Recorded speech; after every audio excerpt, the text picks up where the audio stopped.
Recientemente salió la noticia de que saldrá una versión animada de la historia de Shimotsuki Ryuma, y a todos los que conocemos al personaje y nos enteramos de la noticia nos emocionó, puesto que en el manga de One Piece este personaje ha sido muy poco aprovechado de momento, y a través de este capítulo animado nos pueden revelar cosas bastante interesantes de él. No obstante, es probable que muchas otras personas no le recuerden o directamente ni le conozcan, por lo que este video tiene como finalidad informarles acerca de esta leyenda y, cómo no, de también intentar analizar la información que tenemos a la mano para determinar qué tan fuerte era realmente el que hoy en día es conocido como el dios de la espada. Pero no le demos más vueltas a esto, tú puedes llamarme Napo y empecemos el video.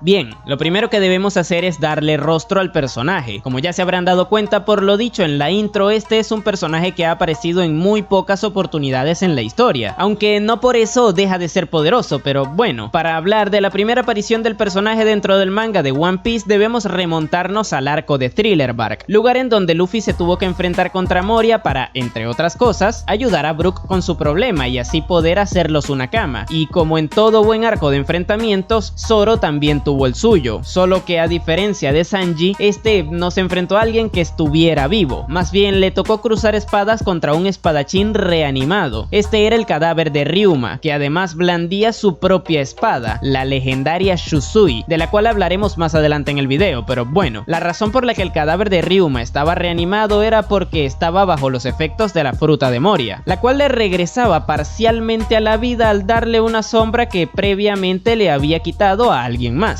Y ese alguien era Brook, de hecho. Y llegados aquí se preguntarán, ¿y si era tan fuerte por qué el Zoro de antes del salto temporal pudo ganarle? La respuesta es simple, el cadáver de Ryuma no mantenía su fuerza en su totalidad, de hecho, prácticamente no había conservado nada de ella, ya que si eso hubiera ocurrido, Zoro no la hubiese contado, pero de eso hablaremos mucho más a profundidad en un ratito. De momento es bueno dejar en claro que la fuerza y sobre todo la técnica que poseía el zombie de Ryuma se asemejaba más a la de Brook que a la que él tenía en vida. Es por esta razón que el espadachín de los sombreros de paja pudo ganarle en aquel momento. Y habiendo aclarado bien esto, ahora toca hablar de la razón por la cual el cadáver de un tipo tan poderoso se encontraba ahí. ¿Fue acaso Thriller Bark el lugar en donde lo enterraron? La respuesta es no. Ryuma, o mejor dicho, Shimotsuki Ryuma, fue un espadachín oriundo del país de Wano. Él nació y murió ahí. Sin embargo, cuando Gecko Moria decidió invadir el país y confrontar a Kaido, luego de la papeada que este último le metió, el usuario de la fruta de las sombras alcanzó a profanar la tumba de Ryuma, quien se encontraba enterrado ahí desde hace aproximadamente 400 años atrás, robando así tanto su cadáver como su espada, la cual era un tesoro nacional. Pero en fin, ahora que ya le tenemos puesto un rostro a Ryuma y que sabemos más o menos quién era él, tocaría hablar un poco más de su historia, que es de hecho la que se adaptará en el capítulo del anime que harán en un futuro.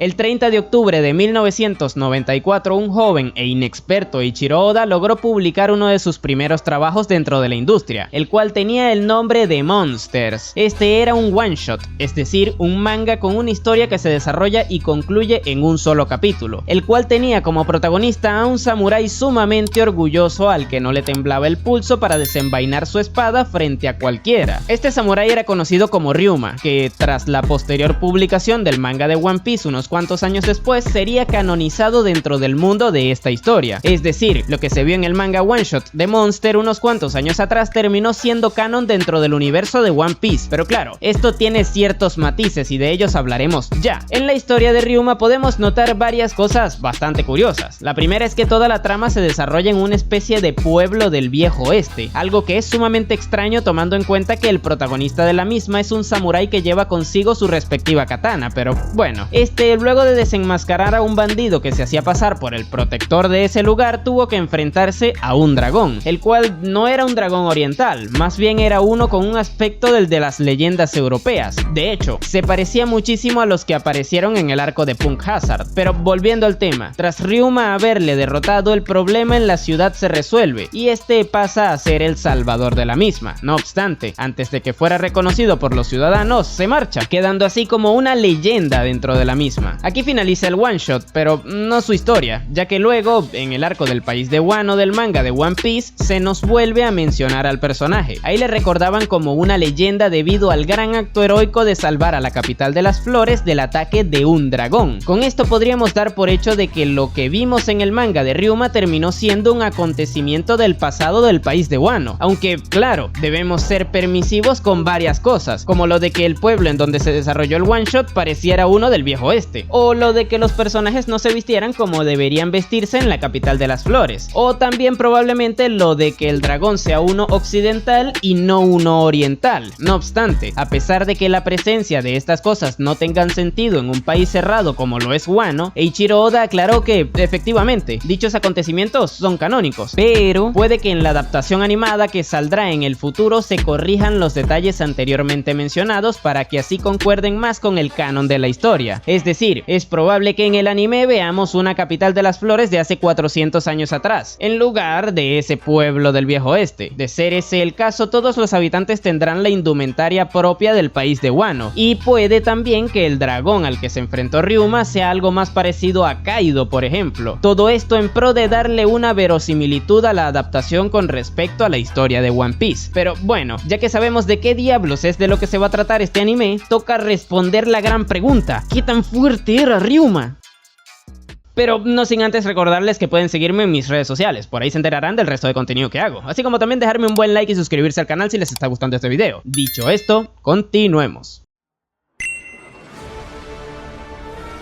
Dentro del mundo de One Piece, una buena forma de separar a los mejores espadachines de los del montón es a través de su capacidad de oscurecer el filo de sus espadas con haki de armadura. Claro, existen excepciones a la regla, como el caso de Zoro en el East Blue, que no era un espadachín más del montón a pesar de no poder imbuir de forma consciente sus espadas con haki. O también Brook, que sin poder hacerlo a día de hoy tiene una técnica bastante resaltante como esgrimista, pero bueno, dejando de lado esas excepciones, esa es una buena forma de determinar cuáles son los espadachines del nivel medio y alto. Sin embargo, la forma de determinar cuáles son los mejores espadachines dentro de ese mundo es por medio de su capacidad de transformar sus meito en una kokuto de forma permanente, es decir, oscurecer el filo de sus espadas para siempre. De momento, el método para llegar a hacerlo no está del todo claro. Sin embargo, en One Piece existen dos espadas que a día de hoy tienen esa condición. La primera es la Shusui, la cual empuñó Ryuma en vida y posteriormente fue usada por Zoro durante un buen periodo de tiempo. A través de un par de conversaciones que tuvo el sombrero de paja con personajes del país de Wano, se confirmó que Ryuma transformó su espada en una kokuto, cosa que por ejemplo no lograron hacer ni Kozuki Oden ni tampoco Goldie Roger, a pesar de que sus estilos de combate se basan en el uso de las espadas. Pero el punto con esto es que Ryuma fue capaz de llevar el control de su espada y su técnica a un nivel superior que los anteriormente mencionados, y logró convertir a la Shusui en una kokuto, razón que le valió para ser conocido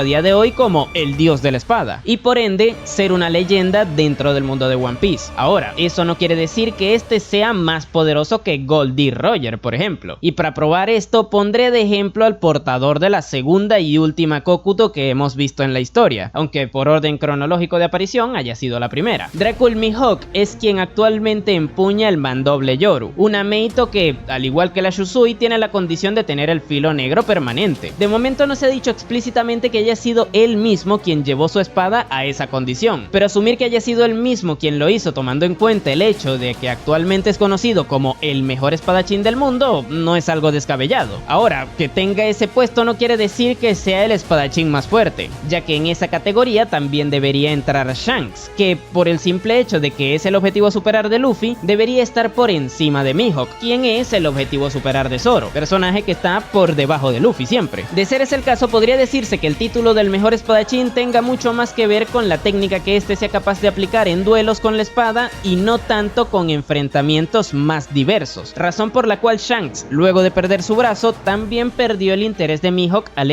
no considerarle un rival apto. Ahora, si llevamos eso al terreno de las leyendas como lo son Roger, Oden o Ryuma, no necesariamente Ryuma debería ser más fuerte que Roger por el hecho de haber transformado su meito en una kokuto, de la misma forma en la que Mihawk no necesariamente necesariamente tiene por qué ser más fuerte que Shanks por el hecho de ser el mejor espadachín. Y esto lo digo porque sería extraño que Ryuma, un personaje que no deja de ser bastante secundario en la historia, fuera más fuerte que Roger, que es literalmente uno de los pilares fundamentales de la misma. Quizás la fuerza de Ryuma esté más cercana a la de Oden. La marina, por ejemplo, demostró tener mucho respeto por los samuráis de Wano al tenerles a ambos como referencias de guerreros provenientes de dichas tierras. Sin embargo, a quien conocen como el dios de la espada en la actualidad dentro del manga no es al samurái Kozuki, sino al Shimotsuki, por lo que podría afirmarse que en cuestión de habilidad, Ryuma fue superior a Oden. Sin embargo, ambos entran en la categoría de leyendas debido a su gran poder. Pero hablando de los apellidos, el hecho de que Zoro sea un descendiente lejano de Ryuma, cosa que confirmó Oda en uno de sus últimos SBS, nos asegura más que el samurái legendario no nos esté vendiendo humo, ya que en muchos de los casos dentro de la historia los grandes poderes van heredándose a través del linaje, como por ejemplo el caso de la familia Monkey, que son personajes súper poderosos, o el caso de Roger y Ace, así como también el de Kaido y Yamato. Si Zoro, actual aspirante del puesto de mejor espadachín del mundo, posee el color del conquistador, por ejemplo, recurso indispensable para llegar a lo más alto dentro de ese mundo, ¿no sería Ryuma también un usuario del recurso tomando en cuenta que este podría ser actualmente el mejor espadachín de la historia? Pero en fin, con esto creo que podríamos dar por hecho de que ese sujeto no era un vendehumo. De hecho, es uno de los personajes más fuertes de la historia. Sin embargo, no necesariamente tendríamos por qué verle en su prime en el anime que adaptará su historia, ya que en ella deberíamos verle bastante joven, y entiendo que, al igual que en los casos de Roger, Oden, Shirohige o Garp, este llegó a su punto más alto de poder en una etapa un poco más madura de su vida, por lo que no esperen ver a un espadachín turbomamado capaz de destruir países enteros con la katana que tiene entre las piernas, aunque si lo ven,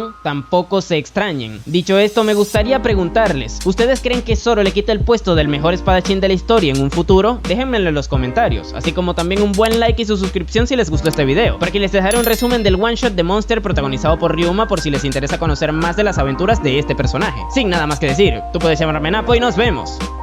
en el siguiente video.